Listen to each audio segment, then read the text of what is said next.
কিন্তু তোমরা যেদিন কবর থেকে উঠবে সেদিন তোমাদেরকে আমি আল্লাহ অন্ধ করে আমি তুলব।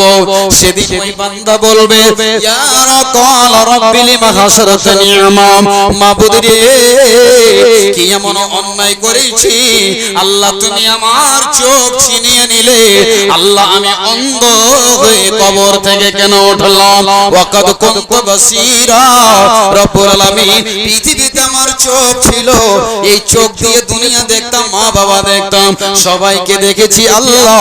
তখন বলবে রে মিথ্যুক, রে বেঈমান, সেদিন মাদ্রাসাতে জালসা হচ্ছিল, দোকানে তোরা আড্ডাবাজি দিচ্ছিলি, যার কারণে আমি আল্লাহ তোর জন্য আলেম ওলামা দুনিয়াতে তোদেরকে জাহান্নামের আগুন থেকে বাঁচাবার জন্য, কবরের আযাব থেকে বাঁচাবার জন্য পৃথিবীতে হাজার হাজার আলেমী দ্বীন তোদেরকে জাহান্নামের আগুন থেকে বাঁচার জন্য কতবার ডেকেছে, তোরা সেদিন সাড়া দিসনি।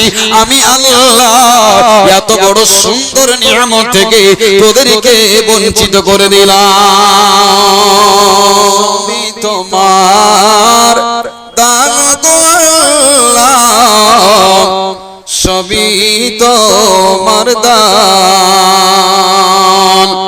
তোমার দানের নাই কো সীমা, আল কোরআনে প্রমাণ। চোখ দিয়েছো দেখার জন্যে, শোনার জন্য কান, সবই তোমার দান গো আল্লাহ, সবই তোমার দান।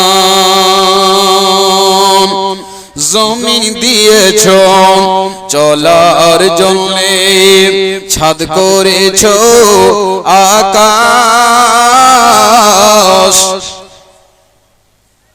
জমিন দিয়েছো চলার জন্যে, ছাদ করেছো আকাশ, তার মাঝে দিয়েছো গো আল্লাহ সকল জীবের প্রাণ, সবই তোমার দান গো আল্লাহ, সবই তোমার দান।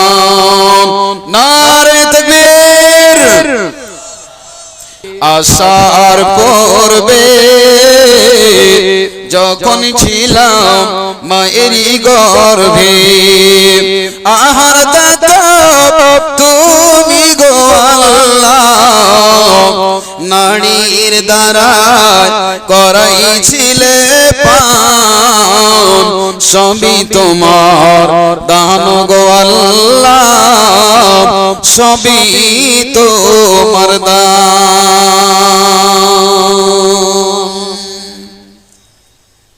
মানুষ জাতি নবীকে যেমন যে ব্যবহার করেছে আল্লাহ রাব্বুল আলামিন, তেমনি তাদের সাথে আল্লাহ ব্যবহার করেছেন। আমার দিকে লক্ষ্য করেন, একটা উদাহরণ দিই 1 মিনিটের। কোন শিক্ষক মাদ্রাসায় কোন ছাত্রকে কোনদিন মারতে চাই বলেন? ইচ্ছা করে শখ করে মারে? মারে না। যেই ছেলেটা পড়তে পারে সেও তার ছাত্র, যে পড়তে পারে না সেও তার ছাত্র, তার শাগির্দ। একই নজরে সবকে দেখেন। ঠিক তেমনি একজন বাপ, একজন মা, 5 জন তার ছেলে, সকলকেই একই নজরে দেখেন, ভালোবাসেন। কিন্তু যখন একটা ছাত্র মাদ্রাসার হোক বা স্কুলের হোক, দেখবেন যখন সে বদমাশি করে তখন সেই শিক্ষক তাকে মারতে বাধ্য হয়। হয় কি হয় না? কেন বাধ্য হয়?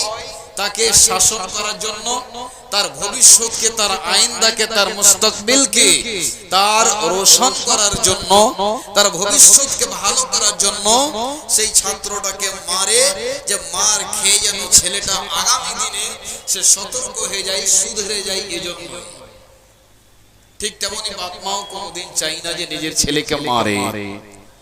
একবার মারলে তারপরে আবার কি করে সেই ছেলেকে মা বুকে টেনে নেয়। তা নাকি টানে না বাপজি?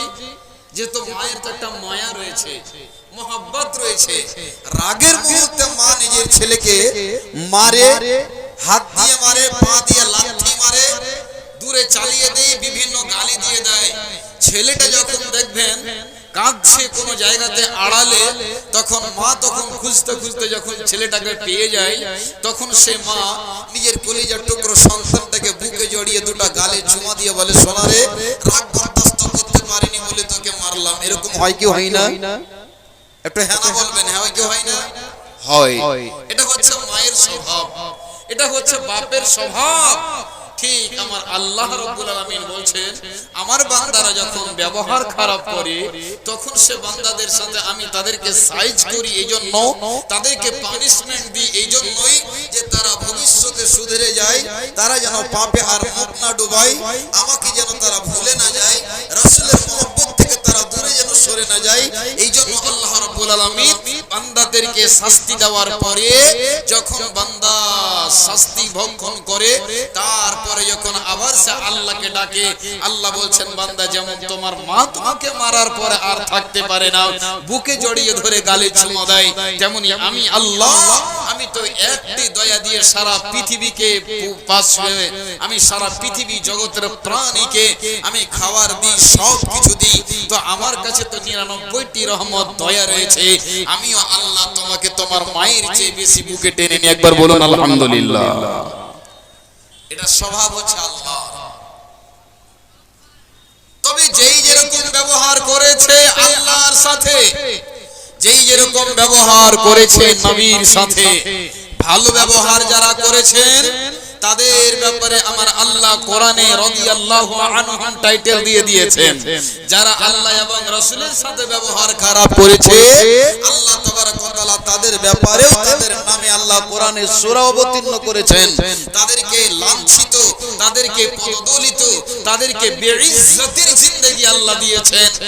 আপনি যেই নামটা নিতে গেলে নেকি পাবেন, কিন্তু তাকে গালি দেওয়া হচ্ছে, তাকে গালি দেন, আপনি গালি দিয়েও আপনি নেকির অধিকারী হতে পারেন। বলেন বলি স্যার, আপনি আশ্চর্য কথা বলছেন যে কাউকে গালি দিলে আবার নেকি পাওয়া যায়। এটা নতুন কথা মনে হয় না বাবজান? জি, নেকি হয়। যেমন মসজিদ বানালে নেকি, আর মসজিদ বানালে আবার গুনাহ হয়। কথাটা বুঝতে পারছেন তো? একটু ভালো করে শুনেন, আদায় হবে ইনশাআল্লাহ, কিন্তু এক ঘন্টা আমি বক্তব্য রাখবো, তারপরে মাদ্রাসার দিকে যাব। ঠিক তেমনই কোরআনে এমন কিছু সূরা রয়েছে, এমন কিছু আলফাজ রয়েছে, শব্দ রয়েছে যে বললে আপনি নেকি পাবেন, কিন্তু কাউকে গালি দেওয়া হয়, কাউকে বরদুয়া দেওয়া হয়। তা আজকে আমার বক্তব্য বিষয়, যেই যেরকম ব্যবহার করেছে, ভালো ব্যবহার করেছে আল্লাহ তাদেরকে ভালোবেসেছে, যারা খারাপ ব্যবহার করেছে আল্লাহ তাদেরকে লাঞ্ছিত জীবন দান করেছেন। যতদিন বাঁচবে সারা পৃথিবীর মানুষ তাদেরকে অভিশাপ বদদুয়া দিতে থাকে এবং তারা চিরস্থায়ী জাহান্নামে থাকবে। এর প্রমাণ আপনাকে কোরআন থেকে এবং হাদিস থেকে দেব। আল্লাহ রাব্বুল আলামিন পবিত্র কোরআনুল কারীমে আমার আল্লাহ রাব্বুল আলামিন বলছেন, বান্দারে আমি আল্লাহ যারা আমার দলে থাকবে, যারা আমার পার্টিতে থাকবে, যারা আমার সাথে সম্পর্ক ভালো রাখবে, আল্লাহ তাবারক ওয়া তাআলা বলছেন, একটা হলো হিজবুল্লাহ, একটা হলো আল্লাহর দল, আর দ্বিতীয় হলো হিজবুশ শয়তান, একটা হলো শয়তানের দল।